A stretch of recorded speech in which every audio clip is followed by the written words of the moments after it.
દ્વિચલ સુરેખ સમીકરણ સ્વાધ્યાય 3.2 નીચેના દ્વિચલ સુરેખ સમીકરણ યુગ્મનો ઉકેલ આદેશની રીતે મેળવો. તો સ્વાધ્યાય 3.2 છે.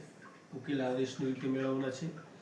અહીં આપણને સમીકરણ આપેલા છે x + y = 14 અને x - y = 4. તો અહીં બે સમીકરણો છે. તો સમીકરણમાંથી શું કરીશું? કોઈ પણ સમીકરણ, જેમ કે સમીકરણ 1 છે x + y = 14, જેમાંથી x અથવા y નો આદેશ લઈશું. તો અહીં y નો આદેશ લઈએ તો કે y બરાબર શું થશે? તો કે x બરાબરની સામે જશે એટલે માઇનસ થશે. માટે y બરાબર શું થઈ જાય કે 14 - x નો આદેશ લીધો, બરાબર ને? જે આદેશ શું કરીશું? તો કે સમીકરણ 2 માં, સમીકરણ 2 શું છે? તો x - y = 4. તો x - y બરાબર જે 4 છે, તો શું કરીશું? તો તેમાં y ની જગ્યા પર y ની કિંમત મૂકીશું, જે આદેશ લીધો. શું આવશે? કે 14 - x.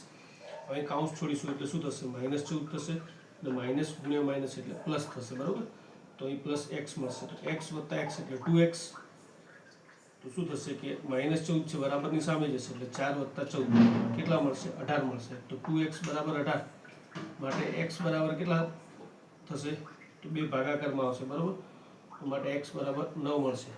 તો સમીકરણ 1 માં તો અહીં x ની કિંમત આપણને 9 મળી. હવે સમીકરણ 1 માં શું કરીશું? તો કે સમીકરણ 1 માં x બરાબર 9 મૂકતા, બરાબર ને? તો x ની કિંમત તો મળી ગઈ. હવે આપણે y શોધવાના છે.